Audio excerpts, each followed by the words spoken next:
But today is a different story. Failure to qualify at Indy, coupled with a change in chassis, leaves Rahal with an uphill battle to defend his title. Indy 500 Rookie of the Year, the reigning Formula One champion Nigel Mansell, has the points lead. Nigel's IndyCar debut in Australia left the fans cheering and his competitors worried about his hard style of driving and reckless abandon. He won from the pole at Australia, but Nigel's first drive on an oval was not as pleasant. This crash during practice left him sidelined for the Phoenix race. A third-place finish at Long Beach and at Indy secured his spot at the top of the IndyCar fight. Nigel's teammate Mario Andretti is off to his best season in 10 years. A fourth at Australia and a win at Phoenix catapulted Mario toward the top of the points. But a failed engine in Long Beach and tire problems at Indy have dropped him to second in the points. Replacing three-time champion Rick Mears is not the easiest of tasks. But there is one man who has the talent. It's Paul Tracy. Last year, he showed the skill and aggressiveness needed for greatness, but also an inability to keep the car off of the guardrails. This year, after lapping the field twice at Phoenix, the young Canadian again found the wall. But Tracy persevered through, claiming his first IndyCar victory at Long Beach despite 2 extra pit stops for damaged tires. Tracy's good fortune did not last, as he found the wall again, this time at Indianapolis. Emerson Fittipaldi is another champion in the hunt for the PPG Cup. After a second at Australia, Emo suffered a crash while leading at Phoenix. Long Beach was disappointing too, but he made up for it by outboxing Nigel Mansell on a late race restart at the Indy 500, winning his second and Roger Penske's 9th race at the Brickyard. Indy is over, and the focus now is the PPG Cup and the championship of the Indy cars.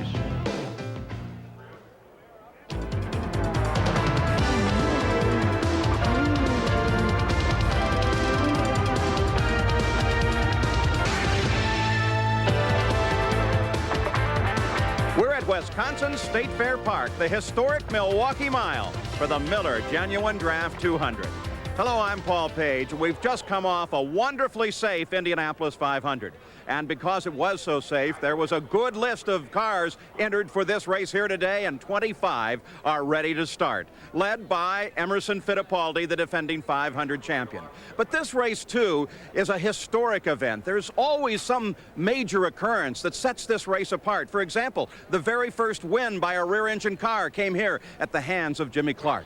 And this race today is reflecting the changing face of IndyCar racing. Only 9 of the starters in the field today drove this race last year. Part of that owing to the fact that there were so many injuries in last year's Indianapolis 500. But a further reflection of the changing face is the presence of Raul Boesel, who by 5 miles an hour is faster than anyone else in qualifying and sits on the pole. Here's Jack Arute. And Paul, he brings a lot of emotion from the Indianapolis 500 where, Raul, you said you were the winner. How important was that when you qualified here? Did you think about that a lot? Well, this is very important to bring back, the determination of the team, to put back the good spirits, to give a motivation for myself, for the whole team. Was a hard hit what happened to us in Indianapolis, but I'm glad that we, stay together, get together, put everything together, and, my first pole cannot be, the best time. When does that become old news? When do you stop thinking about the Indy 500?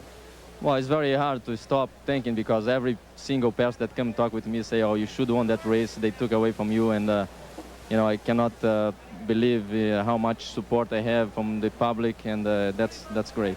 Well, good luck to you today. Another story that came out of the Indianapolis 500 is going to be talked about by my colleague, Gary Gerald. Gary? Jack, we're back here inside row number 4. The PPG IndyCar points leader, Nigel Mansell, the reigning World Formula One champion, being snugged down into the cockpit. Nigel will try to get a quick word here as they continue to make the final adjustments. You make the transition from the big oval at Indianapolis now to this very hectic short oval for the first time. Is that a difficult transition for you? Yeah, I'd say it is actually, because this is so different to what Indianapolis was, and I think the biggest thing here as well, the track is very, very bumpy, so you've got to trust your car in the turns more so than what you had on the super speedway. It's just been a then everything happens a little bit quicker here. Nigel says it's still tough getting used to turning left, particularly after last week at Indianapolis, now again for 200 miles here at Milwaukee. Let's go back up to Paul Page. So Nigel and the rest are ready. Their car's silent for the moment out on the main straightaway. Let's take the time to look at the starting grid. On the pole, Raul Boesel, who led the opening laps at Indy last week and finished fourth. This is his first career pole. Alongside is Emerson Fittipaldi, fresh off that Indy victory. He's looking for his first win at Milwaukee. In row 2, it's Scott Goodyear, the Canadian driver who won his first IndyCar pole at Phoenix in April. Alongside is Paul Tracy, who won at Long Beach and now looks for his first oval win. Row number 3 to the inside, Mario Andretti has 6 career poles and 4 wins here on the Milwaukee Mile. Alongside is Scott Brayton, who had his best ever finish at this track last year when he finished 3rd. Nigel Mansell is inside row 4, looking for his first oval win.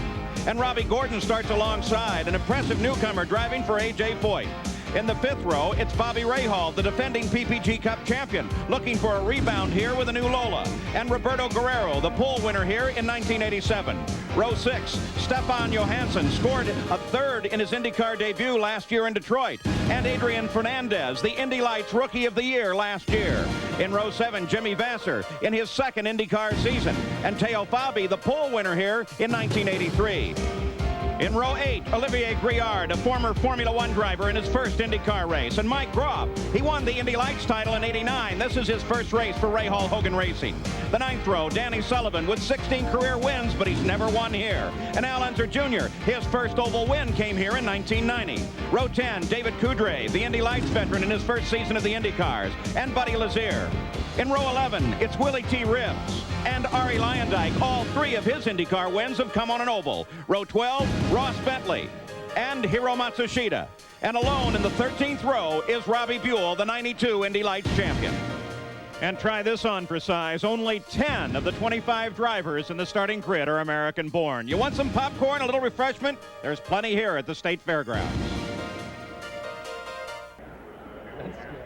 Emerson Fittipaldi in a true racer's run. Emo took his 2nd Indianapolis win 1 week ago. Let's go back that week and savor Emo's moment.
And Emerson Fittipaldi making the final adjustments on his safety straps, his helmet on. He's awaiting the command to start engines.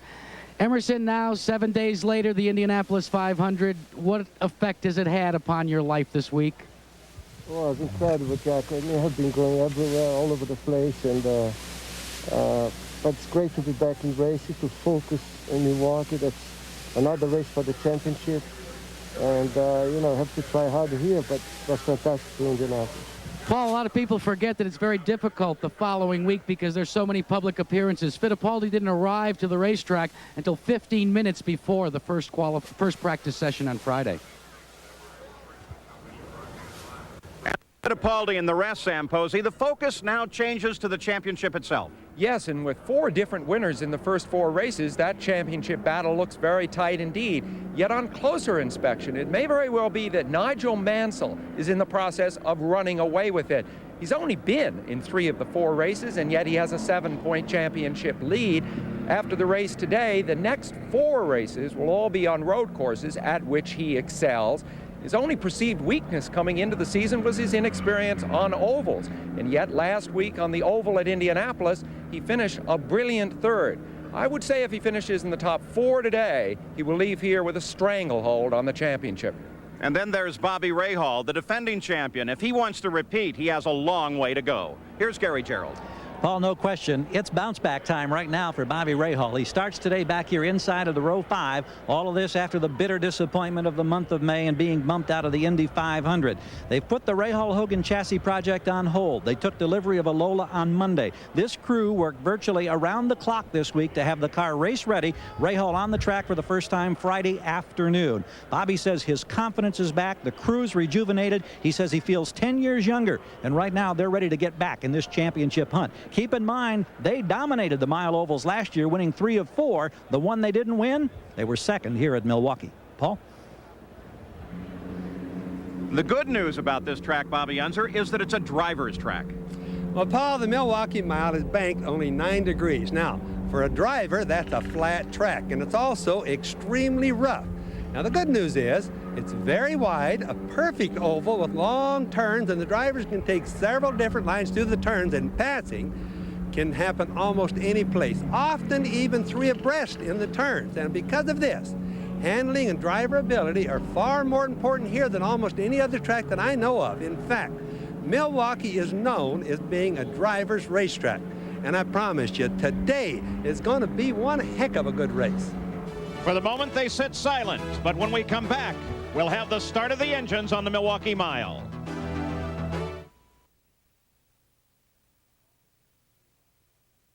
25-car field. The stillness is about to be broken. Gentlemen, start your engines.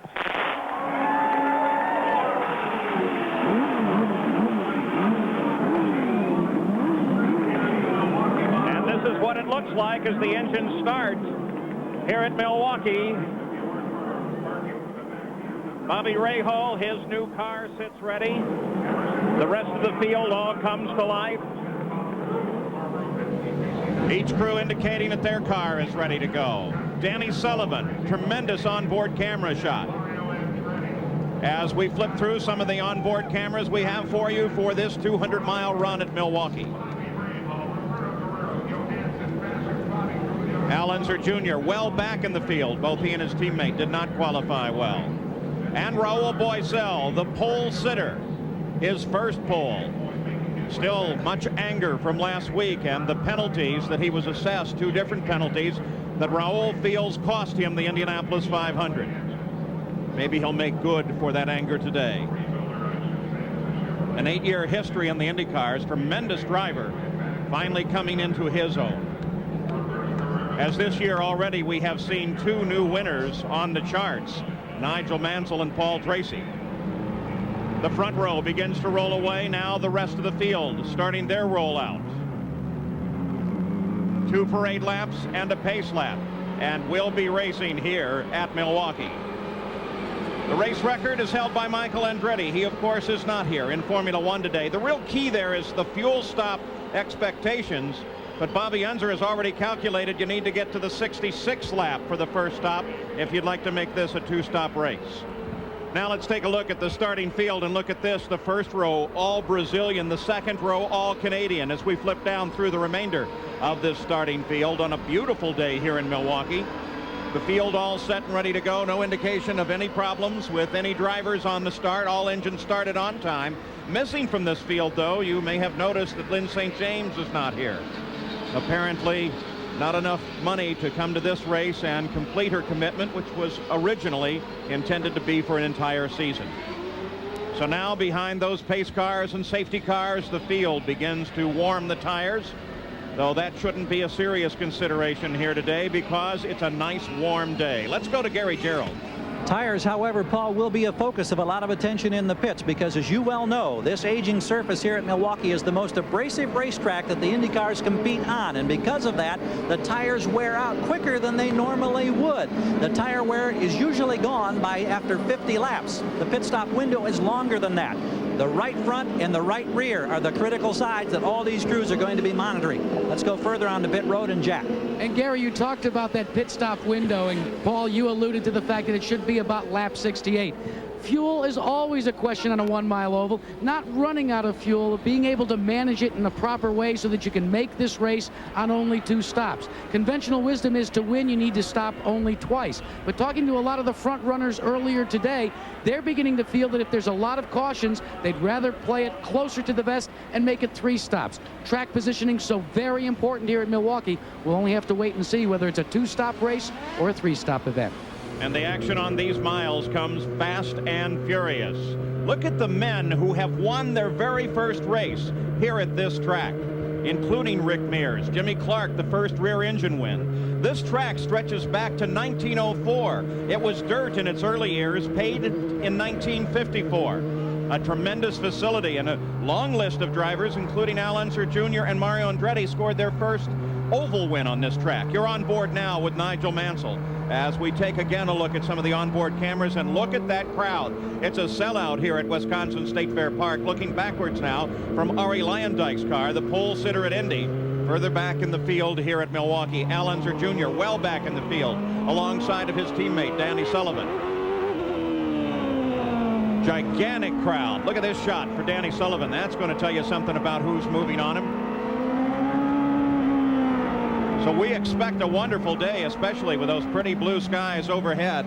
The field now beginning to form up as they head through the first turn, and look how flat this track is, but it's nice and wide, plenty of room to maneuver both on the track and in the pit area. The crews all now moving back away from the wall as they are ready to go racing. And Raul Boesel running very, very slow. Already some tactics beginning to play here on the start.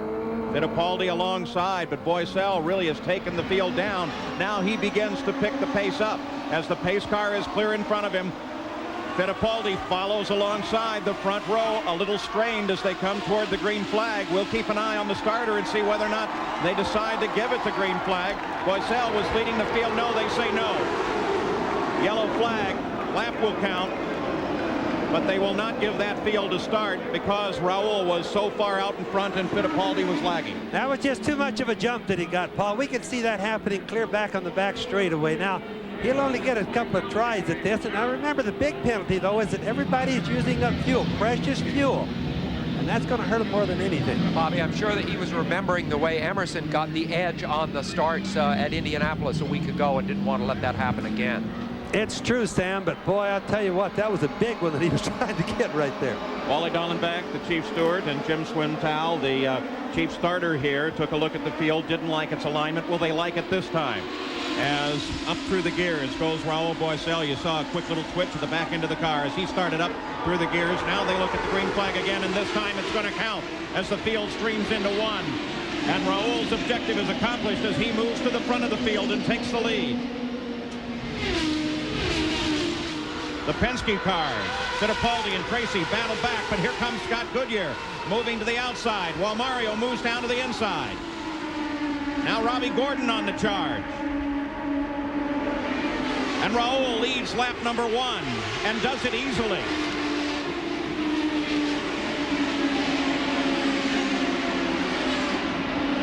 Across the line, Boesel, followed by Fittipaldi, then Scott Goodyear, then Robbie Gordon, then Paul Tracy, then Mario Andretti. Running alone in front, completing his second lap now, is Raul Boesel. He was so angry after the Indianapolis 500 last week.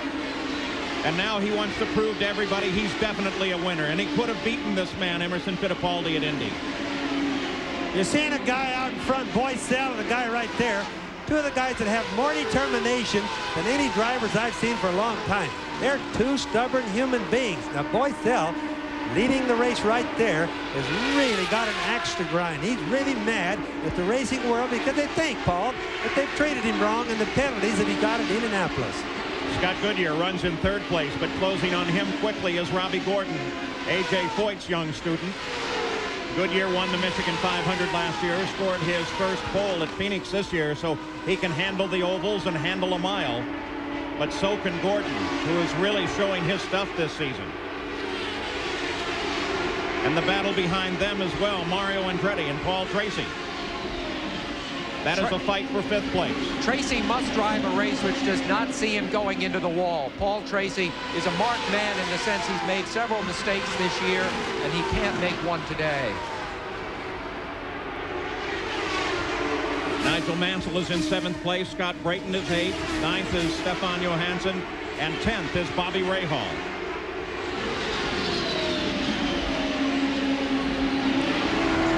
On board, Nigel Mansell, 7th place.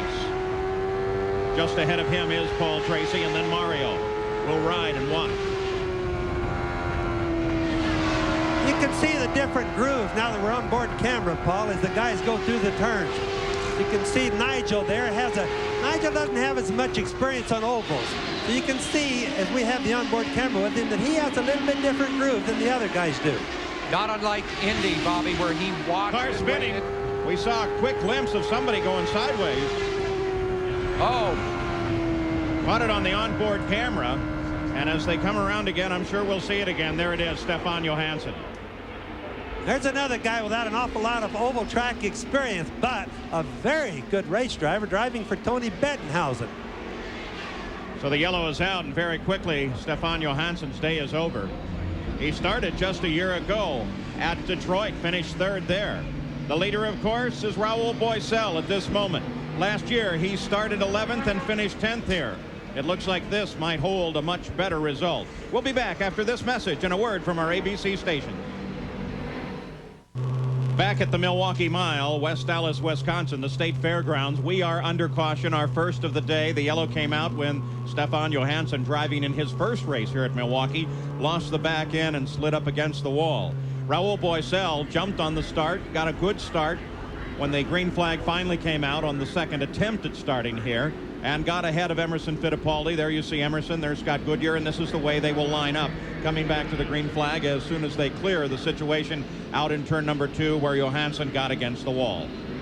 Well, Paul, he got into the wall coming off of turn 2. Again, Milwaukee's very flat. It's a very, very much of a handling racetrack, and it just looks like Stefan's rear end just got a little bit loose on the car and it came around, but it doesn't look like it was a real bad wreck. Unfortunately, he's a good driver and he's out of the race. You can see the rear tires on the car, how they contacted the wall and got bent out of shape a little bit. He was out of the car, looking fine, leaning back against the wall, chatting with the course workers a few moments ago. All right, they have the car up on the hook now. You remember Jack Arute mentioned that tires are key here. The selection of a racing tire is not limited to rain tires or slicks. Jack Arute takes it to look at the difference between scuffed and sticker.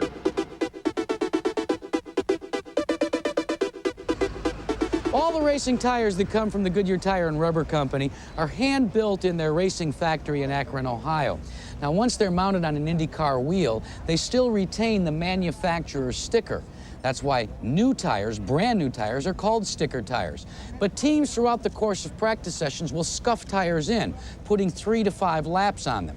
Now, why do they do that? One, they want to bring the tire up to full racing temperature to check the air pressure and allow the tire to cure and also create a footprint matched to the racetrack.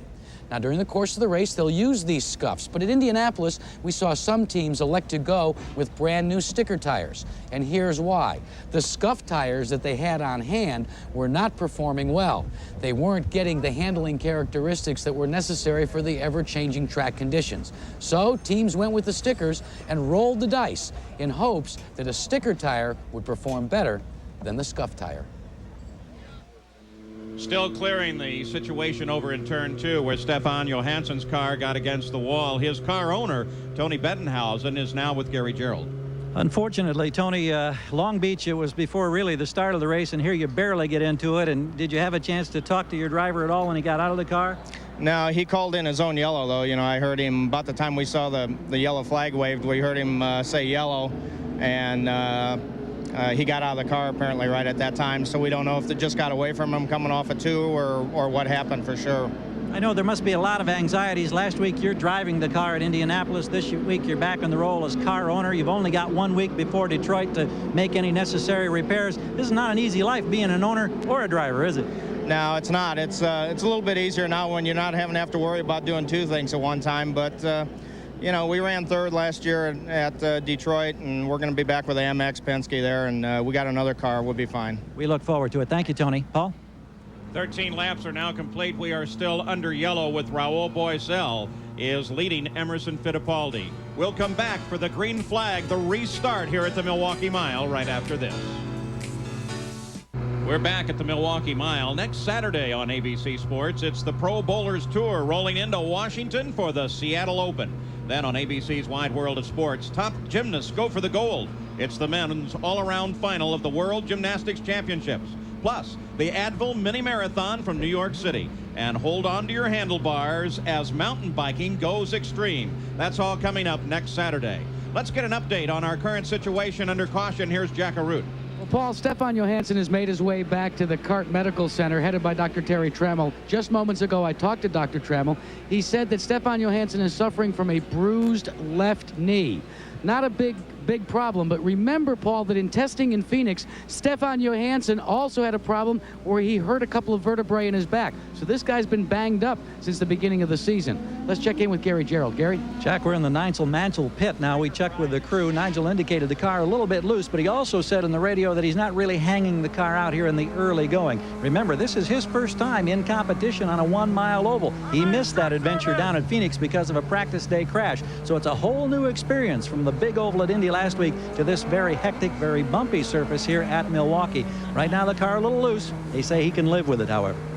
Mansell runs in 7th place at the moment. We're still under caution, though the indication is that yellow flag will disappear in just 1 lap. And again, Raul Boesel really slowing the car down. Bobby Unser, what is he thinking about? Well, he's going a little bit too slow. You got to remember a couple of things. One of the things important is he's never been in front of a race before, as far as starting in the front, and the race is just brand new. He's never led a race. So he's doing something. He's trying to get away from the pace car to get a run so Emmo doesn't get a shot at him at the lead. But he's going too far with it.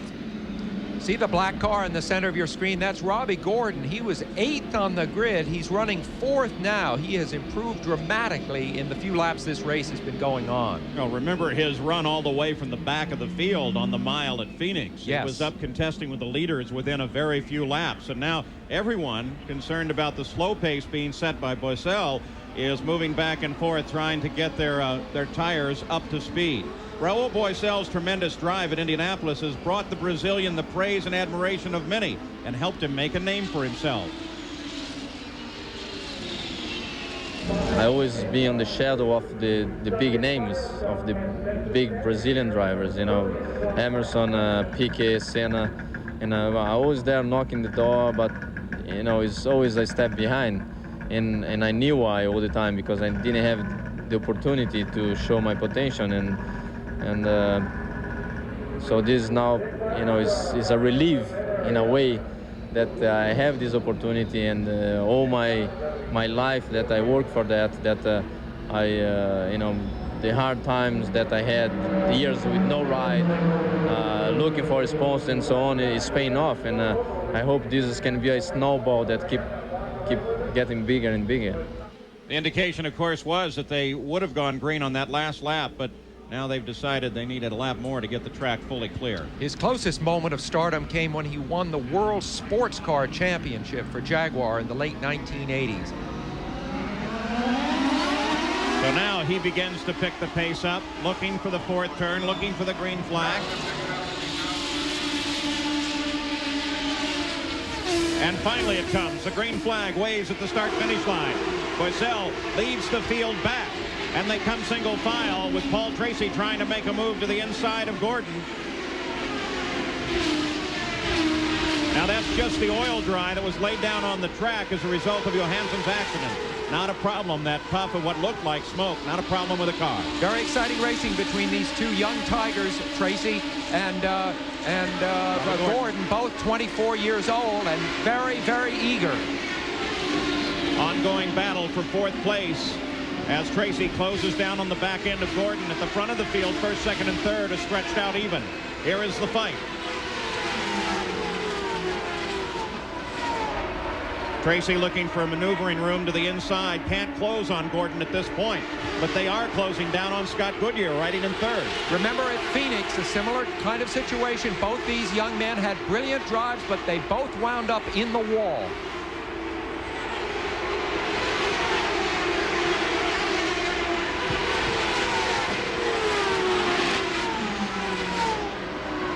You don't see an awful lot of passing going on right now, Paul, and the reason for this is the guys are feeling their cars out. They're all full of fuel. They've got 40 gallons of fuel on board, and they're feeling things out, and they're also looking to see what the other drivers are doing and how their cars are acting. How much of it do you think, too, though, Bobby, is Jack's precaution that they are very concerned about tire wear here today? Well, they're really not taking care of their tires right now, and the drivers are just not going to worry about that. They realize it's going to happen, but what they do in place of that is hope that there's a yellow every now and then, because that really saves their mileage on the tires. Fastest lap thus far, 153 miles an hour, set by Raul Boisel. Let's get an update on him from Jack Arute.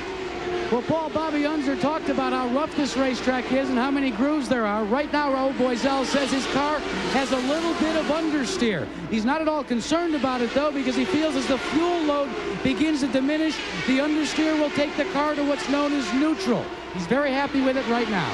24 miles complete, and already Raul has caught up with the back of the field and has to thread his way through traffic as he comes around Hiro Matsushita. You know, possibly, as Jack was talking about the fuel loads, just so that people know, the fuel goes right behind the driver. 40 gallons right behind the driver, between him and the engine, which is also behind him. So that theoretically, the fuel load shouldn't change the car's handling. But of course it does to a minute degree. Boisel enjoyed that tremendous almost 5-mile-an-hour advantage over the field at the beginning of the race, and he's once again establishing that advantage now that the race is going on. Most of it comes from his ability to go so fast into the turns. He's not that much faster off the turns, but he dives into them. Moving through traffic now, Robbie Gordon cuts his way through, as does Paul Tracy. Mario Andretti just behind them, as traffic is the big effect on this particular run, as with most miles. How the leaders come up and overhaul those slower cars is absolutely critical. It requires a certain amount of pacing, Bobby. Well, it certainly does, and they realize that, hey, this is a 200-lap race, not a race to the first pit stop. The trick, like guys like Robbie Gordon on the left and, of course, Paul Tracy, which is on the right of the screen, the idea is that they don't want to get a lap down. They're pacing themselves now. They're not flat out, but they're definitely not going to get caught too far behind. Battle for sixth place. Nigel Mansell, you ride with him. Mario Andretti, his teammate, is just in front. And Nigel's looking for any room that he can to get around him, and there he goes. Moving to the inside, darting down, coming in the first turn. Mario's not having any of it. As they go into the first turn like that, you can see there's a wall over there. So you got to be kind of careful if you're on the outside, that you don't pinch the guy off on the inside into the wall. Nigel again making a bid, but shut down by Mario, who has won this race 4 times. He's the only multiple winner in the race. Al Unser Jr. has won it once. Otherwise, there are no previous winners other than those 2 men in the race. On the home stretch, Nigel continues to chase Mario Andretti. Look at his hands. You can see how really rough this track is. When you see that onboard camera, you can see the suspension bounce. There's cold winters here in Wisconsin and Milwaukee. If everybody's wondering why the track, look at all the patches on it. Those are patches with the track people trying to keep it good, but it's the cold winters that gets it here. This is the same high line that we saw Nigel Mansell using at Indianapolis. Notice he's way outside of Mario in the turn. He wound up in the wall briefly at Indianapolis, bounced right off the turn 2 wall, but so far he's in good shape here. Fight continues, a fight for sixth place. It's static at the front. Nigel still working on Mario. Watch Nigel working high and Mario working low. Now, what he's doing is he's trying to plan a pass. He's faking Mario. The traffic, like right there, ruined the pass for him. But he's faking it. Look at him going by the outside. That's what he's been planning right down there before. If he can suck Mario down, he goes by the outside, which he just did. Bobby, he looks like an old veteran oval racer, doesn't he, running that high line? He does, Sam. So Nigel puts the move on Mario Andretti. Mario, who won his first oval race here on the Milwaukee Mile, and now begins to pull away. So Mansell solidly in 6th place. When he pulls away from Mario like this, Paul, that's an indication of what dirty air does, or the air that's disturbed behind him. You saw that he had a hard time passing Mario, but as he gets by Mario, he just pulls away like with ease. So back to the front of the field. This is the fight between the leader, Raul Boisel, and 2nd place, Emerson Fittipaldi. And Emerson is closing down. He's closing down fast. Now watch him. He'll be working and faking Boisel, just like Mansell was doing Mario. He'll be looking for both L's. He's close enough now to see where his weaknesses are. And Bobby, Emerson is running a high line the way Mansell did too. That would seem to be very effective at this point. Looking back from Arie Luyendyk's car as the leader, Raul Boisel, comes around, and Fittipaldi comes right up to the inside. Looks like they're going to try and split Arie. They do. Who gets the best line into the corner? It's Fittipaldi for the moment. But Boisel sweeps around the outside, and there comes Goodyear, too. Boy, that showed you that there's a groove on the outside of this racetrack. They were 3 abreast in there for a little while, some of the cars. So change in several positions at the top of the order. Scott Goodyear taking advantage of that positioning. As he moved to the outside, so did Boisel. Fittipaldi forced down low, and as a result, dropped back 2 positions, now runs in 3rd. This is the kind of explosive change of emphasis that can happen on this track. Emerson Fittipaldi, menacing for the lead, is suddenly dropped back to 3rd and is being hunted down himself by Robbie Gordon. Raul Boisel at the front of the field has led now with his run thus far, more laps, 19 laps. That's more than he's led in his entire career, and he's doing it here today. But chasing him, we talk about the changing face of IndyCar racing.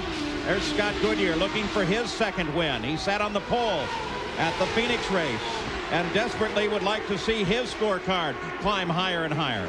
As you watch the cars going around, realize that the racetrack is getting the oil, the water, whatever it is that they're going to leak early on the track.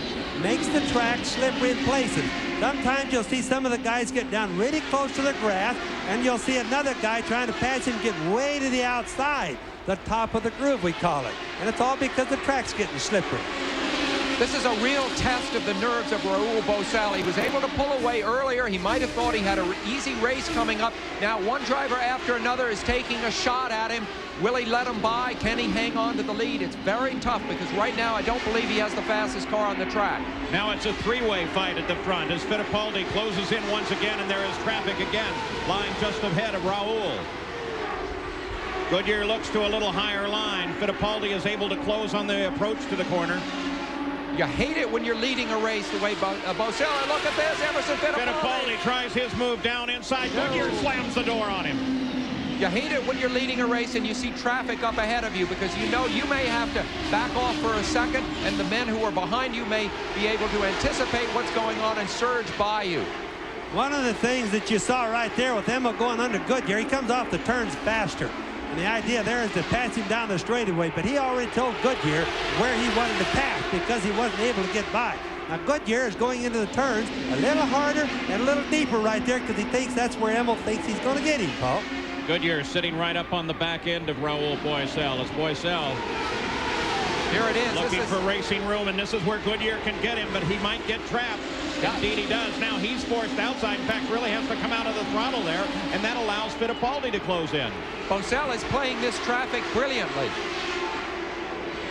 At 50 cars, Dave Coudrave, as we take a look at Paul Tracy, who continues his battle with Robbie Gordon, and Tracy is now in 4th place. Coudrave wisely moves to the inside because here comes the rest of the field as they come streaming past, and Paul Tracy is on the back end of his teammate's car. That's Fittipaldi just ahead. Coudrave stays down low. Very wise move as the fight continues at the front, and Scott Goodyear tries Raul again. That's kind of hard on Boisel right there because he's got to look at that traffic way down the road. Just imagine that you're in his seat. He's got to figure out where all those lap cars are going to go. In the meantime, he's got that vulture called Scott Goodyear right behind him. And remember, too, that some, like Coudrave, can get out of the way. Others are in a battle for their own and have no interest in getting out of the way for the leader. And look at Fittipaldi as he comes down, tries to get Goodyear again. Yeah, and the line you want to take defensively is a shallow line, a tight line, to make the other guy go around you. But the high line is the fast line right now. So you really, if you're leading this race, you're not sure which line to use some of the time. The leaders stay in touch as they come around Jimmy Vasser. A perfect example of what you said, Paul, is a man may be fighting his own race. Is Teo Fabi in the yellow car that they're coming up on right now. The leaders are closing on Fabi. He's about to be lapped for the first time, but he's running well up and has no intention of just giving way. And Fabi actually locked in a battle with the 11 car. There it is. And Scott Goodyear comes around. Fabi's locked in a battle. He's trying to catch Adrian Fernandez just ahead of him. But Goodyear now picks up the lead of the race. Boisel goes back to second, and now Fittipaldi closes on Raul. Now that just gives you an example of what traffic does. Boisel picked the wrong lane. Goodyear got on the outside of him, locked him in, couldn't move after that, and drove right on by. Now the two Penske cars dueling it out. Of course, familiarity with the other drivers is what really counts when you're in this position, knowing where you think they may go. Fittipaldi in the number 4 car, Paul Tracy just behind in the number 12 car. So Fittipaldi sits in third place. Boisel has dropped back to second, and Scott Goodyear has picked up the lead of the race for the first time today. There are 47 miles, 47 laps complete of the 200 lap scheduled distance here on the Milwaukee Mile. Back at the Miller Genuine Draft 200, Scott Goodyear is still the leader as we look at the interval leaderboard. Raul Boisel still in second, but notice that Paul Tracy has managed to get around his teammate Emerson Fittipaldi. He did that just a few laps ago. We can go back and take a look at that situation. As Emerson Fittipaldi and Paul Tracy were battling one another. Tracy had been trying him several times. They came onto the backside, side by side. Tracy looked for any opportunity he had, then darted past, catching Fittipaldi up behind the slower Hiro Matsushita, and got into third place. Let's get a further update on that situation, though, from Jack Arute. Well, Paul, one of the problems that you have is you watch the race from pit road, you can't see the backstretch. That's not a problem for crew chief Derek Walker on Scott Goodyear's car. They have installed a monitor in their pit position, and they watch that pass. I asked Walker what was going to happen. Was the car pushing? Was it loose? He said, no, it's just fast. Listen, though, they are going to try and make this race on only 2 stops, making no changes in about 7 laps when they bring the car onto pit road. Paul Tracy now moves on Raul Boisel, sticks the nose down under him. Boisel running in second place, won't have it at this point, but Tracy stays right there with him. When Tracy switches on like this, he becomes one of the most aggressive men in auto racing anywhere in the world. Look at that as Tracy just blows past him, but Boisel is not going to give it up.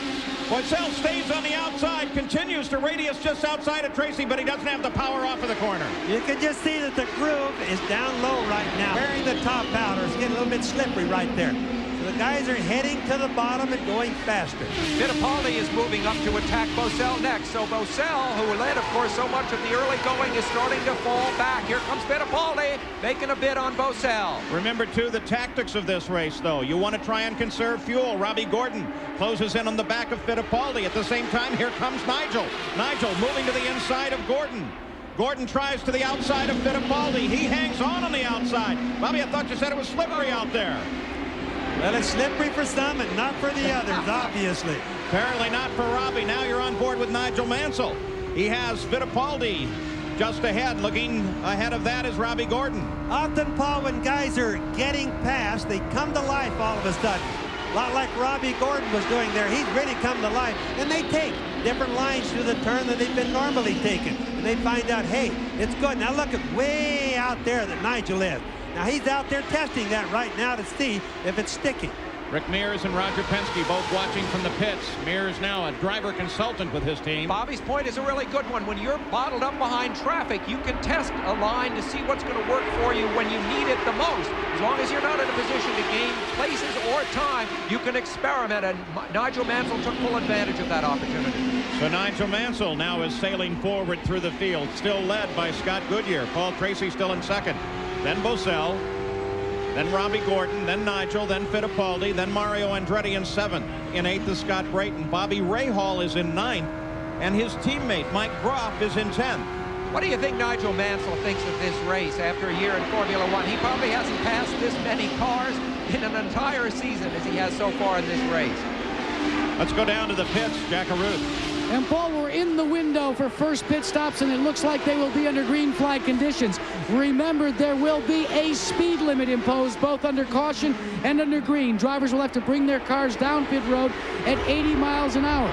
All of the drivers are concerned about this, and with the tight racing we've seen, they'll have to keep their wits about them when they come in for service. Well, Jack, the window is open, but wouldn't they, with the early yellow, want to run maybe as far as 68, 69, maybe even 70 laps? Well, that is the conventional wisdom, but remember, everybody figures there will be more caution periods to come.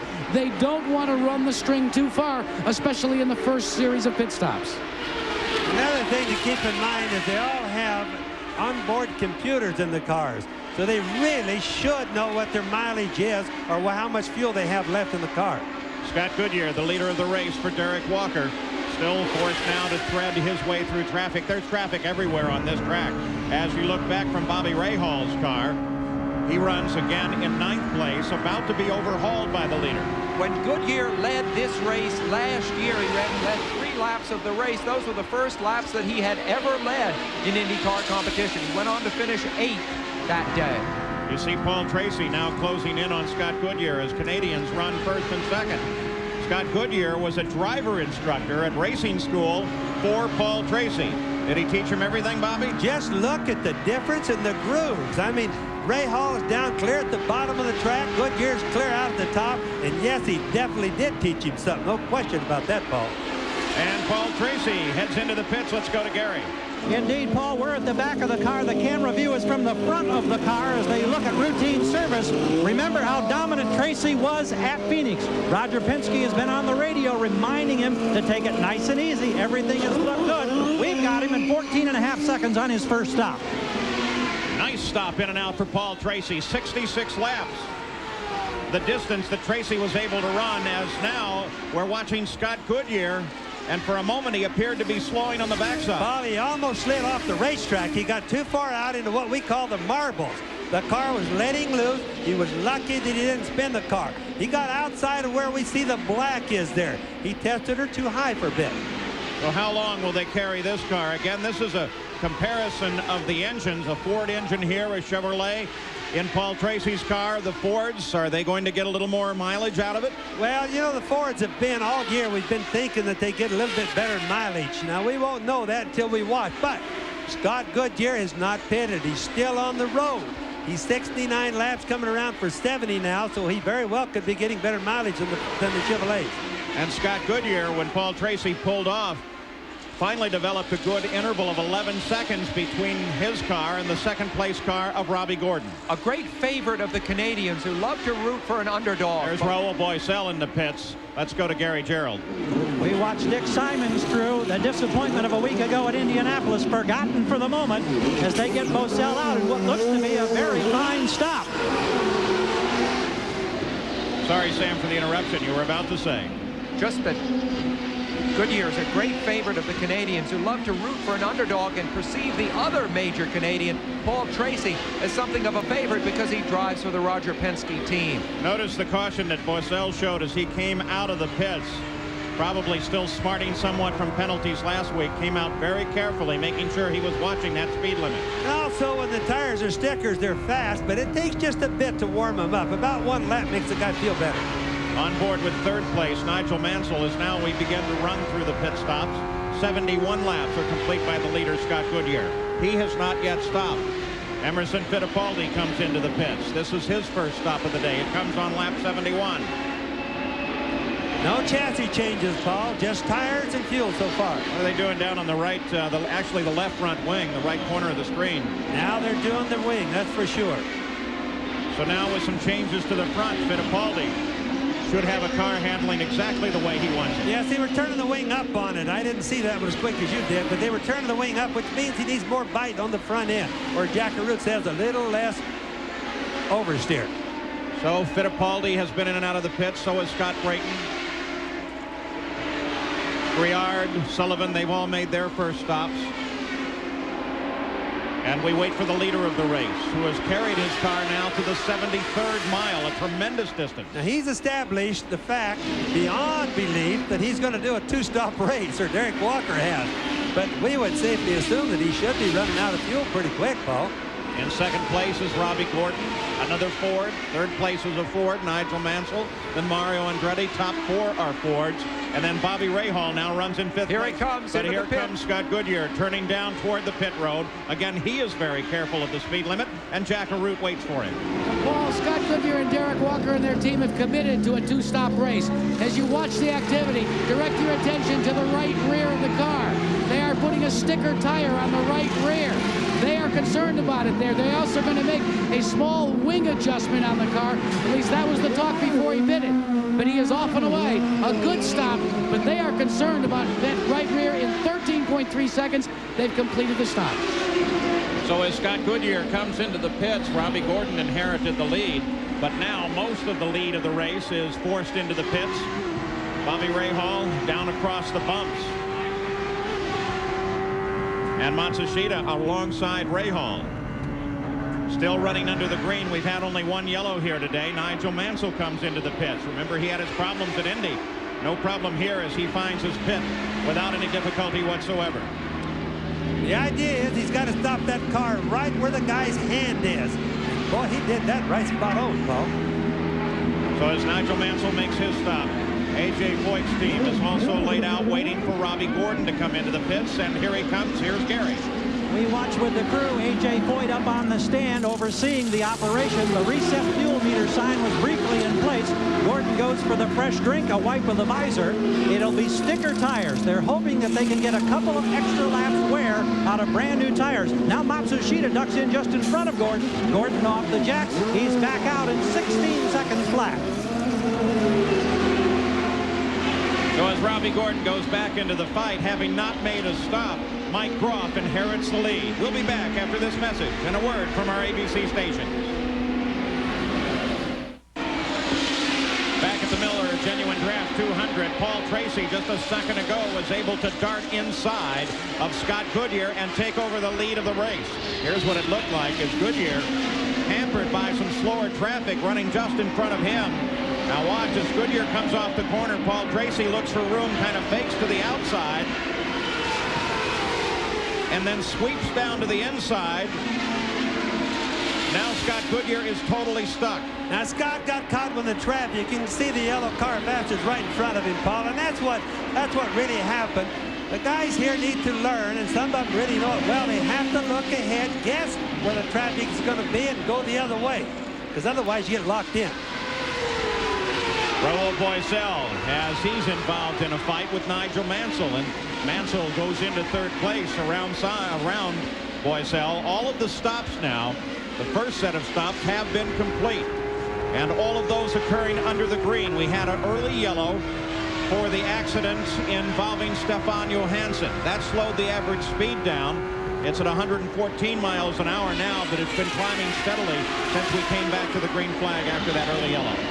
In terms of the championship, Mansell is in terrific shape because the two men in front of him in the race right now are not factors in the championship. He is leading all the people that were his close pursuers in the championship. So we mentioned we take a look at the interval leaderboard. That's the interval on the right side behind the leader. Mike Groff led for a lap. His first ever lead in the Indy cars, and then he had to come into the pits and give up that lead to Scott Goodyear. Then Paul Tracy was able to get around Goodyear and pick up the lead. Let's go down to the pits to Jack Arute. Paul, after seeing Raul Boisel run so fast in the early going, now this is a normal tire before it goes on in its scuff condition. These are called the wear markers. This is the right rear tire that just came off of Raul Boisel's car. It is totally, I repeat, totally worn out. They have had to back out of the throttle out of concern of having tires left for the end of the race. Well, that may explain why Raul appeared to slow down some laps ago. He ran the fastest lap of the race at 153 miles an hour. Let's look at Fittipaldi. With Boisel slowing down, Fittipaldi moves into fourth place around Raul. But Boisel in the last couple laps has fallen off a good 10 miles an hour. He's now averaging at 142 miles an hour the past couple laps. The track changes, and as it changes, some of the guys get better, some of them get worse. Boisel is obviously not liking the way the track is changing through this car, Paul. The two Brazilians who had been on the front row at the beginning and diced for the lead are now back in 5th and 6th. At the front, Paul Tracy. Remember at Phoenix, Paul Tracy did so very well, leading and finally putting 2 laps on the entire field until a mistake on a pass put him into the wall and cost him the race. But then he came back at Long Beach to take the win. Traffic is a big thing. If you watch Emmo come off the turn there with that car he was lapping, the big problem is that he was fast, he had the speed, but the guy was in his groove where he needed to be. Another thing, when the guys have to change grooves, it usually takes them about 1 turn to figure out whether the track is still good there or whether there's a little bit of oil or a little bit of marbles. That means the old rubber. The old rubber, incidentally, that comes off the tires is probably what makes the track the slipperiest if you get out of the groove. Well, Paul Tracy and the rest fight a very rough track here. That's part of the challenge. At starting, Jack Arute suggested that the tires would be a critical story. They are becoming that now. But, Jack, why are the tires wearing more this year than in other years? Well, actually, Paul, they aren't. One of the things that's happened, though, is we have a problem on the front straightaway. Black flag is out. And it's Kudrave, the 50 car. Looked like the engine let go on the front stretch. That's you saw a puff of smoke at the back of the car, Jack, that I assume was oil coming out of the engine and onto the manifold. And yes, and this is a break for everybody here on pit road, as they will be able to have the luxury of a pit stop to check this tire wear. Going back to answer your question, Paul, the tires are wearing out because of the fact that, as Gary Gerald alluded to at the beginning of the show, if you have a severe understeer problem, what will happen is you will scuff off and totally wear out the right front. If you have an oversteer or a loose condition, which a lot of cars have complained about, you will wear out the right rear. That's why Scott Goodyear elected to go with 1 sticker tire back in the right rear. They were concerned about wearing out that right rear. This is an old racetrack. It's scheduled to be repaved maybe in a couple of years. But right now, it's taking its toll on tires. Well, David Kudrave had an engine let go. He climbed out of the car, no problem whatsoever, but you can see it sits in peril on the edge of the track. They also will want to send out the IndyCar safety crews and make sure that there's not oil down on the track surface. So the PPG pace car is out in front of the field now, and of course the front of the field is Paul Tracy, followed by Scott Goodyear, then Nigel Mansell, Emerson Fittipaldi, Raul Boesel, Robbie Gordon, and Mario Andretti. So our second yellow of the day, this time for David Kudrave, the first one for an accident involving Stefan Johansson. We'll be back with more right after this. Now, Mario Andretti has been in the pits twice in recent moments, Gary. Yes, indeed, Paul. He came in for routine service. They changed the tires, fueled the car under the yellow, sent him out. He completed just 1 lap. They've come in, they've removed the cowling at the back of the car, turned the engine off. We can see that one of the springs apparently is loose, and the attention on the right rear side over the wall just away from our view. But they are trying to change or do something with the spring on that right rear side. This is a very costly stop, obviously, for Mario Andretti, who won the earlier mile competition this year at Phoenix. Gary, it's costly for Mario's championship hopes, too. He was Nigel Mansell's closest pursuer at the beginning of the day. Now his problems will drop him back further, and of course Mansell is doing very, very well. Looks to extend his lead in the championship. Robbie Gordon did come in the pits. They made a few adjustments to the car, and then he headed back out. Of course, anytime a car comes into the pits, they also top it off with fuel. Yes, and if you don't lose a lap, it isn't quite as bad, except you go clear back to the serial scoring or back to the back of the line. It means you got a lot of cars to pass, but the slower cars compared to the faster cars, it's easy to pass here. Now here's what they're working on. There's the shock absorber tank, the little gold thing. That's the pressure cylinder for the shock absorbers. They're working on the spring. Something came loose back there. And Paul, I've never seen a spring come loose on a race car like that. Let's remember the turbocharger is right underneath there. That's got a pretty good surface temperature. It's all hot back there. In fact, the springs are set right up on top of the transmission. The shiny aluminum thing right on your left there is where the turbocharger inlet is. This is when the mechanics show what incredible abilities they have. I mean, we know they're great mechanics, but when you can work this fast under pressure, when everything is as hot as you guys are talking about, it's really terrific. And look at the care they show. That car has to go back together, ready for speed, so they can't make a mistake at all. Employers, they run for parts in the pits as they come back to the camera, and we come back to green flag racing. Paul Tracy, the leader. Scott Goodyear runs in second. In third, Nigel Mansell. There's Tracy on the backstretch. Remember at Phoenix, Tracy had this kind of superiority, built a 2-lap lead and crashed into Jimmy Vasser. Or rather, he crashed trying to pass Jimmy Vasser. Threw away a very big lead. And I can imagine that Roger Penske is trying to calm him down. When I was Roger's junior driver many, many years ago, he would lean in the window to me but just before the race started and say, don't go berserk and don't get involved with anything. And I imagine he's saying much the same now, 30 years later, to this star. Tracy is using a groove on the track right now, Paul. It's very similar to a qualifying groove. The track is basically settling in. It doesn't seem to be slippery in any spot. So Tracy's using, he's got clean air. He's got no traffic right now. Good qualifying groove. Here's a race summary as we are just beyond the halfway point. 101 miles for this summary. We're actually at 102 now. And Scott Goodyear has been trying to handle up Roberto Guerrero so that he can get back in contact with Paul Tracy. But this has been very costly for Scott Goodyear because he's fallen about a half a second a lap behind while he continues to fight with Guerrero.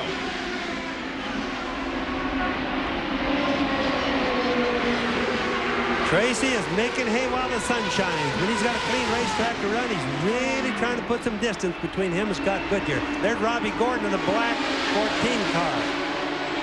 Robbie, who ducked into the pits, as we mentioned, got a little extra fuel, maybe a change to the suspension, now in pursuit of Raul Boesel. It is a fight for 5th place, and Robbie's closing in. I can watch Boysel's car as he comes down the front straightaway. Now, we know it's a little bumpy. The pavement's not too level here, but watch Boysel's car, and it switches as he comes down the straightaway. We'll see it again pretty soon. Robbie Gordon has been in the pits twice. Maybe has 3 or 4 laps ahead of the rest of the field in terms of fuel. This is Emerson Fittipaldi on the left of the screen. Raul Boesel on the right. There's Fittipaldi, right now the second running Penske car. Behind, of course, Paul Tracy. Boesel moving in for the first time in several laps, more in an attack mode. He'd been falling back after he initially lost the lead. The fight here is for 4th. Top of the order, Tracy, Goodyear, Mansell, and then this battle for 4th place between Fittipaldi and Boesel.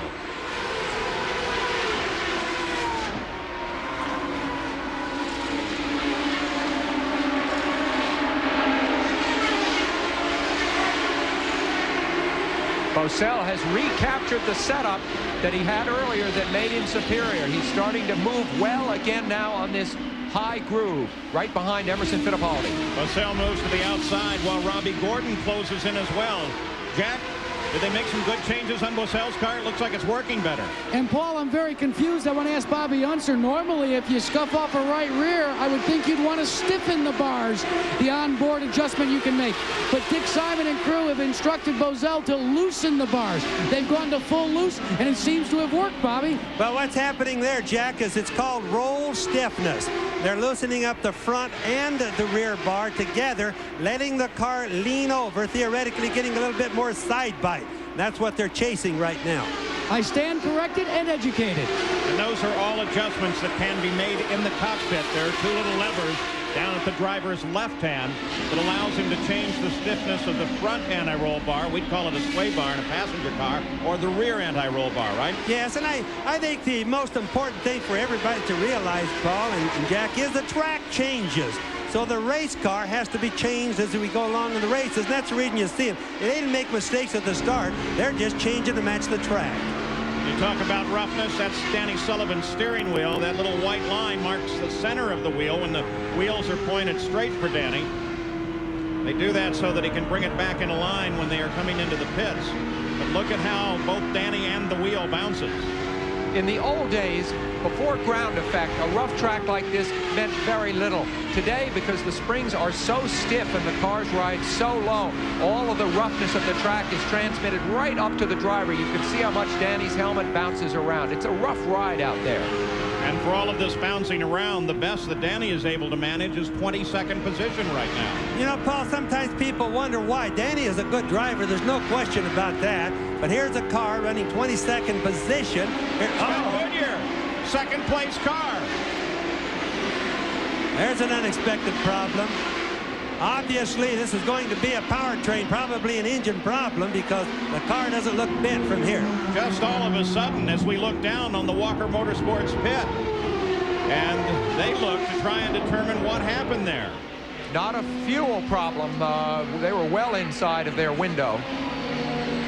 So a serious problem as the yellow comes out because of the precarious positioning of Scott Goodyear's car. He's just sitting there getting mad, thinking about what just happened to him, just taking him out of competition.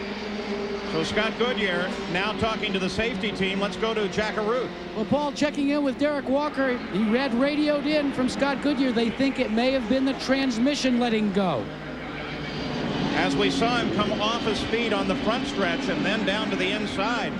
No physical indication, and that would help you believe that it's transmission. Yes, transmission or an engine, we guessed, and powertrain somewhere. What happens a lot of times with the transmissions here is where the track we talk about it being rough. When you see all the patches, it's because they have edges on them, and that's what gets the transmission. It's a sudden jar. You see Nigel Mansell in the pits. He is now, of course, moved into second with Scott Goodyear's demise.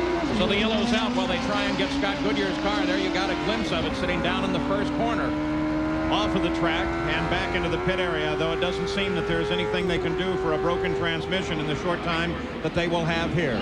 114 laps are complete in the Miller Genuine Draft 200. Back at the Miller Genuine Draft 200 on the Milwaukee Mile, there's the leader. The 14, the number belongs to A.J. Foyt. But he's given it to rookie Robbie Gordon, who is the leader of this race at the moment, and comes up looking for the best position he can to be ready for the restart. Let's go to Gary Gerald. Well, Robbie Gordon still has a pit stop to take. Now, into this yellow, Paul Tracy came in, got the routine service, lap 117. That means he's not going to be able to go the distance. He'll have to make another stop. But the thing they like in the Penske camp is that the car is in perfect shape. Let us also update Mario Andretti. They had changed the entire rear shock and spring units. It was a six-man job that took several minutes, but Mario is back on the course. Let's go to Jack. And to run so well and so strong, and now Scott Goodyear, you're out. What put you out? Well, we think it's something to do with the driveline, transmission, or what have you. It's a shame. McKenzie car ran well. I was happy all day. Second set of tires we put on there just backed us up. They weren't working very well. About tires, Scott, everybody seems to be having some problems. What's the concern? Well, this morning, those first set of tires we started on were perfect. The second set, we knew we had a problem with. They're a lot slower than we anticipated. So third set, we're good. We wanted to go racing with a third set. Paul? And on the track itself, Fittipaldi, Paul Tracy, and Nigel Mansell all charging on the leader of the race, Robbie Gordon, as he works his way through traffic. Tracy moved up into second place. And now Tracy in second is charging alongside of Gordon. And Tracy sticks his nose in front. Paul Tracy back to the front. Now remember, the difference that we have right now is Robbie Gordon right there in the black car is the only one that didn't pit of the fast cars during this last yellow. They're still going. Foyt has decided to go for a two-stop race on that thing. He's the only one. Everybody else that's fast is going to have to make a third stop. Tracy has led more laps this year than any other driver, and you can see why. He has a very aggressive style, and he likes to get to the front. So Paul Tracy takes the lead away from Robbie Gordon, while at the same time Mario Andretti peeled off and headed back into the pits. Apparently whatever work they've done on that car has not been satisfactory. So the top of the order is Tracy, Gordon, then Raul Boisel, and then Nigel Mansell forced back into fourth place now, followed by Emerson Fittipaldi. But look at Tracy as he has to handle up traffic. He comes up on the back end of Al Unser Jr.'s car now.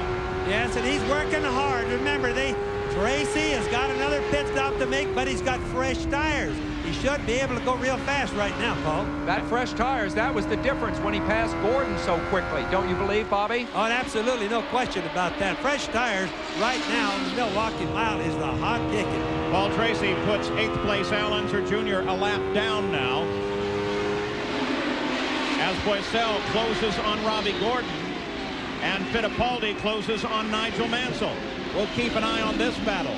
Battle for fourth, Mansell, Fittipaldi.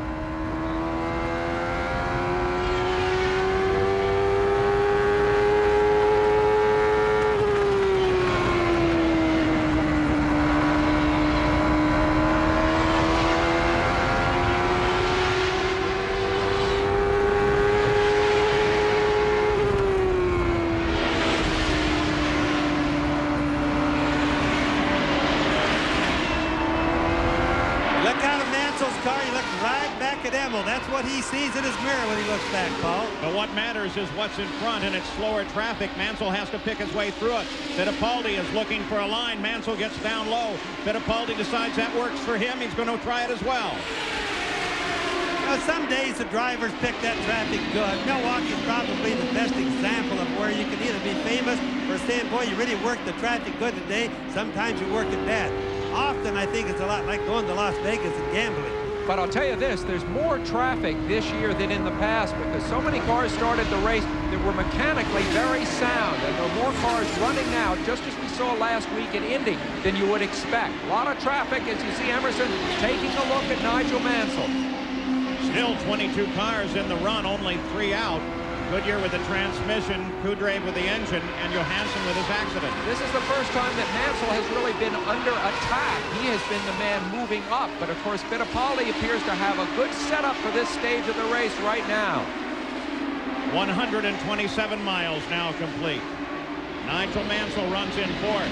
And right behind the rookie, Adrian Fernandez, racing for the Gallus team. Did a wonderful show here last year, but he is not experienced on the track, and I think you'll see, I hope you'll see him get out of the way and let the battle continue. Fernandez has been the fastest of the 3 Gallus cars all during practice and qualifying, Sam. He's from Mexico. He's the only driver that we have in the race in Mexico. Fernandez currently runs in 9th place. The view backwards again from Mansell's car. Leader of the race is still Paul Tracy. He is not in contest with anyone. Robbie Gordon runs 2 seconds back in 2nd place. Then Borsell, then Mansell, then Fittipaldi. Still all of those cars well within attacking distance of the lead. You can see when Mansell comes out of the turn, he looks at Fernandez and another car, both of them in different groups, and he says, where am I going to go? The other car is Ari Luyendyk. You see the red car on the left of the screen there. Of course, Ari finished 2nd last week at Indianapolis. Up until that point in the season, Ari had a miserable year, and he's going right back to having a miserable year right here. He's not doing well at all. Fittipaldi now alongside Adrian Fernandez. Makes that pass, continues his pursuit, looking for room alongside Luyendyk. So Nigel Mansell, you ride with him. He runs in 4th. Paul Tracy still leads Robbie Gordon. We'll be back with the Miller Genuine Draft 200 after this message and a word from our ABC station. 36 miles complete in the Miller Genuine Draft 200. Paul Tracy is out in front. He got to this position with a tremendous set of passes. Now look back in the field as Paul Tracy makes first his move on Nigel Mansell. Sweeps around Mansell very much like Mansell swept around in the first turn in Indianapolis last week. And then Tracy sets his sights on that black number 14 of Robbie Gordon. Using traffic, both of them go to the inside. Tracy looks for high side room, traps Gordon behind the slower car, and Paul Tracy picks up the lead of the race just that quickly. A nice set of passes. The great drivers pass. I know that's an obvious oversimplification, but it's why Michael Andretti was hired by Team McLaren. They have an instinct for getting by people and getting by them in a hurry, and that was a beautiful example of Paul Tracy's passing. And Gary Gerald, Paul Tracy is having a magnificent day thus far. Paul, I'll tell you, it's amazing because perhaps the most unhappy driver in the morning warm-up half-hour session was Paul Tracy. He didn't like the way the car was going. They were calculating on some changes they were going to make, knowing there was some risk. Apparently, if it was a gamble, that gamble has really paid off handsomely because he was not happy at the end of that morning warm-up session. Now he's doing a terrific job. And a lot of that, Paul, is because they put new tires on that car. The Milwaukee track really loves new tires. Anytime a track gets a lot of weather on it, it gets rocks that are sticking up in the track instead of smooth pavement. You can't see it on the camera, but it's just little tiny rocks. And the thicker the tires are, the more the rubber wraps around those little rocks. Al Unser Jr. now as he charges on Scott Brayton. This is a battle for 7th place, currently occupied by Brayton. But little Al, whoop, and that's Fernandez against the wall. Yellow comes out again. We were talking about little Al, and this is his teammate. But what is that in front? What is that piece laying out on the track? That should be part of the body on the left. Several other cars. The 19 car, that's the MyJack machine, Luyendyk. One of There's the view from Ari. Several cars getting together. can see that one of the Penske cars is involved, and it looks like Paul Tracy stepping out. Tracy again. Tracy again involved in an accident. And Robbie Gordon misses his pit. He cut in a little too hard. Let's go to Jack. And Paulie was so worried about speeding that he missed his pit. They had to back the car up. The reason they have to do that, as you can see, the fuel hoses won't fit. A.J. Foyt looked it over, cracked a smile, though, because they're extremely pleased with how the car is running. They're going to exchange 4 tires, and the original wisdom was going to be they were going to go with stickers. They've decided to go back to the scuffs. A.J.'s very happy with the run so far by his young protege, Robbie Gordon. So Robbie Gordon gets his stop finally made. Here's what brought out the yellow. Fernandez spins. Fernandez, who had been doing such a beautiful job up until then. He's against the wall. Now, apparently, everything else happened down below Fernandez. It's the first time that we're seeing it. Here's Arie Luyendyk's view, Bobby. Well, Arie's going into turn 1. There's Ray Hall off to the left in front of him there. He got hit from behind. Obviously, somebody hit him. If it didn't hit him, which is what I'm sure happened, and something broke furiously on the car, but I think he got hit, Paul. Well, you could see from that view that Hernandez's car was also against the wall, so apparently he was climbing out of the throttle and then got nailed from behind. We'll try to clarify this a little more, but it's taken out Luyendyk. It's also taken out the leader of the race, Paul Tracy, and given the lead over to Raul Boesel under the yellow. We'll be back. Roger Penske in the uncomfortable position of having his car with Paul Tracy at the wheel in the lead and in an accident. The accident started with Adrian Fernandez, who spun quickly and got into the wall, but then it appeared, and we'll try and get some visuals here to support this, but it appeared as we watch Paul Tracy and Arie Luyendyk heading back, wondering no doubt exactly how this all occurred. But it appeared that Luyendyk saw the accident ahead. You see the accident happening, and at the same time he got hit from behind. Now logically that is Paul Tracy that hit him, because Tracy was following closely behind Luyendyk, and that took him to the wall. Here you see, yep, there they are. There's Luyendyk, and Paul Tracy is tucked right into his side. So things happen fast on a bull ring, and this happened very fast as well. This is a very different kind of accident for Paul Tracy than the one at Phoenix. This was a chain reaction thing. The Phoenix one was a judgment error. This is different. Let's go down to Jack Arute. Well, you talk about how quick things can happen on a 1-mile bull ring. They happen fast on pit road as well. When that caution came out, the Robbie Gordon car was pulling onto the pit road. He overshot his pits. A.J. Foyt was on the radio yelling to his crew, go around, go around. They misunderstood exactly what he was saying, so they backed him up. He went a lap down. What A.J.'s doing now is talking it over with his crew, and believe it or not, that's the calmest I've ever seen A.J. Foyt. He was a little hotter before, but he's trying to explain, as a former driver, what you need to do now that he's an owner. Let's check in with Gary Gerald. Gary? Well, Jack, it's interesting. Boesel has stayed on the track. We assumed that he'd still have to make a splash and go or hope for another yellow. That's not the case, according to Dick Simon. They've made 2 stops. He says, we think we've got enough laps here under yellow. It's going to be a squeaker, but we think we can go the distance. Everybody else among the leaders has come in under the yellow to get the necessary fuel. We know they're good. The question now, is Raul Boesel going to be good enough to make it to the lap 200? Well, there's some guts. Dick Simon looking at his first possible win and looking at running all the way to the finish on his current load of fuel. Raul Boesel is in front in the Miller Genuine Draft 200. Nigel Mansell is just behind him. We'll be back for the restart right after this message. Milwaukee Mile still under the caution for the multiple car accident. Nobody injured involving Adrian Fernandez, Arie Luyendyk, and the leader of the race, Paul Tracy. Look at this. The #1 car, we mentioned him right at the top of the race, Bobby Rahal, now runs in 4th place. He's played the traffic very well and sits in a great position. He's often said that when he is embarrassed, as he was, of course, at Indy last week, he rebounds incredibly strongly. Remember, last year he spun out at Portland, which was the race before Milwaukee. He had a bad finish at Portland. He came back and finished 2nd here.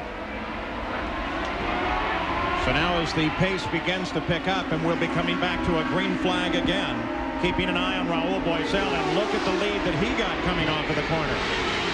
And there is Nigel Mansell as he comes down inside Robbie Gordon. Gordon, remember, is a lap down. Mansell runs in second place. And Mansell has traffic to deal with. Fittipaldi is just back behind Mansell in third place. Now, Boycell is leading right now, Paul, but let's just keep one thing in mind as we watch it. He has not stopped for fuel. He's going to be very close on fuel. The biggest problem is going to be that he doesn't have enough tires to be really quick at the very end. That, in my opinion, is his main problem. Mansell is driving exactly the kind of race he raced at Indianapolis last week, which was cautious in one sense and yet aggressive in another. And once again, he's worked up from an indifferent starting position to a commanding situation in the race.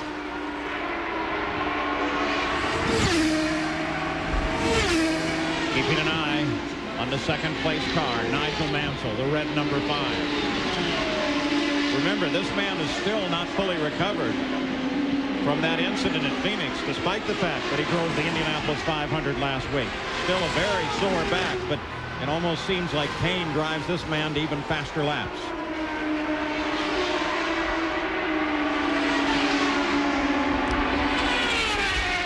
It is an incredible thing to watch Nigel Mansell absorb all of IndyCar racing the way he has. I mean, he has never driven on these ovals before, and yet he is competitive right away. He's never made this kind of pit stop, and yet he has grasped the strategy. He's racing against a whole bunch of drivers he never even heard of until the beginning of this year, and yet he's handling them beautifully. Not only is he particularly bright about all of this, he is very keen to do it. There is one of his two car owners, Carl Haas, keeping track of his car. Mansell seems to be truly enjoying himself. We've said that before, but this entire year, a great smile. He likes the guys he's hanging with. This morning, he was down joking with A.J. Foyt just before the start. You know, it doesn't make any difference how you look at it. When you're on board with him right now with the camera, as a racing driver, you can say, hey, the guy's at the right place on the racetrack all of the time. He makes very few mistakes. I've never seen a rookie in my life that's gained as fast as he has in IndyCar racing. And remember, he's driving an entirely different kind of car than he was driving in Formula One last year. That Williams with the automatic suspension, the automatic gearbox. And Mike Groff slows down on the course and slows down in a place that may bring out yet another yellow. They were running static at the front of the field. As we watch Mike, let's go to Gary Gerald. Gary, you have an update?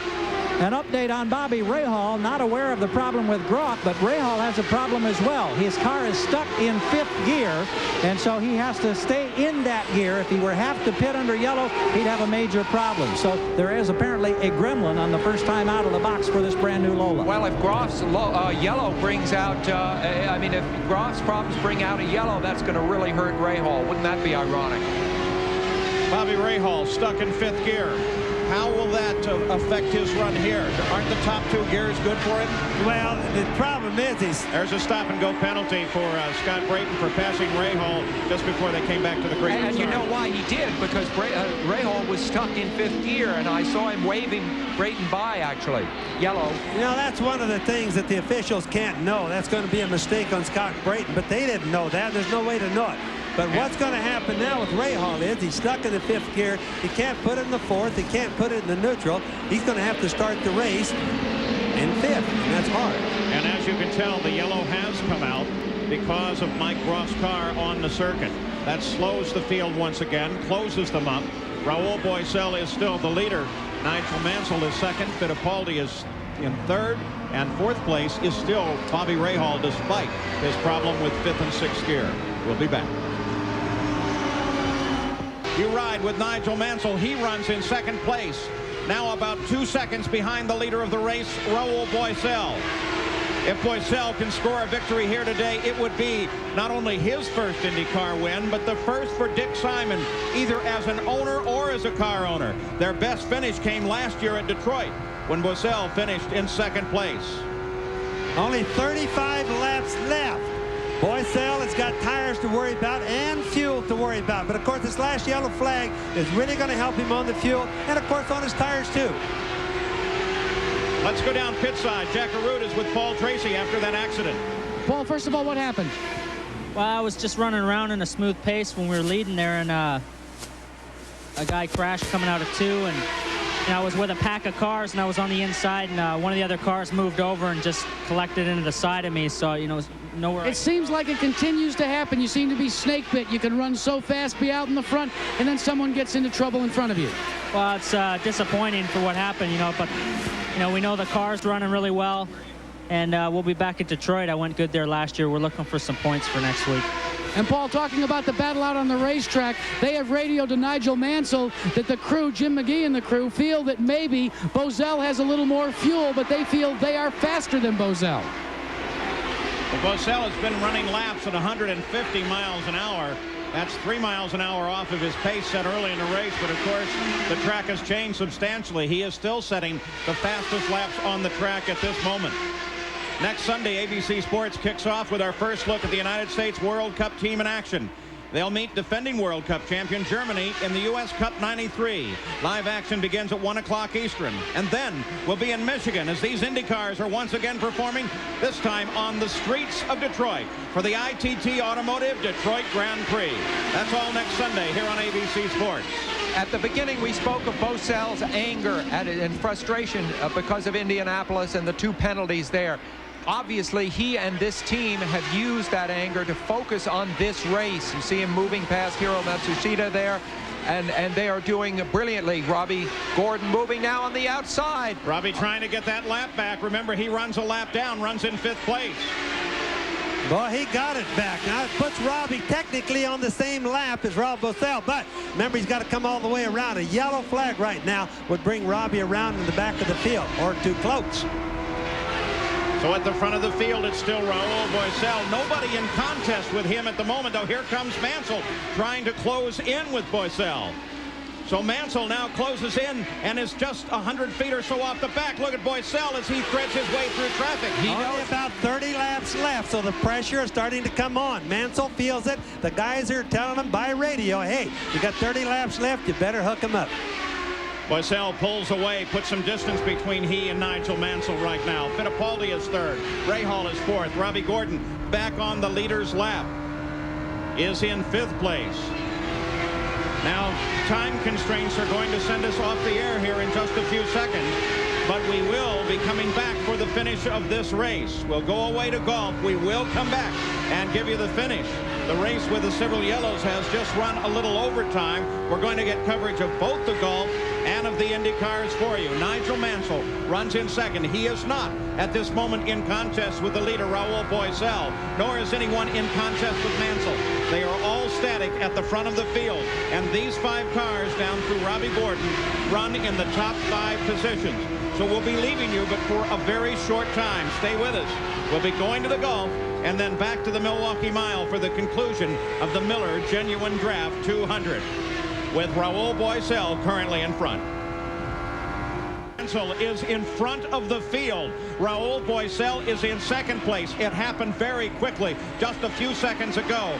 Mansell was just behind, closing, slower traffic. Teo Fabi sitting ahead. They came down alongside of Sullivan. And then suddenly we're able to make a move to the inside. Look at Mansell as he dials down inside Boesel. Boesel's tires are a problem. Another view of the same situation. Nigel Mansell looking for racing room and found it down low on the track and just simply cruised by. And you can see Boesel slipped. His tires are worn. He slipped out. He got in the marbles. Mansell, on the other hand, was hooked up down low with a lot better tires. Mansell, now the question is, will he conserve his tires and his fuel in the run to the finish? He, in Formula One, has been typically very aggressive, racing hard to the end, regardless of what kind of a lead he had here.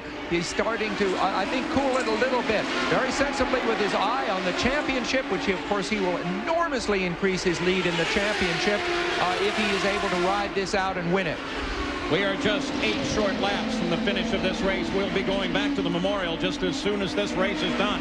But Nigel Mansell is on his way to making history. That is, if he can keep that number 9 car, Raul Boesel, off of his back. Just look how close they are. There's only 1 car between Boesel and the bottom. And Boesel's got him as Mansell comes down way low, has to get out of the throttle and slows. Mansell's car getting Fittipaldi. Fittipaldi is charging on Mansell now. No, I think that was Andretti that they swept by.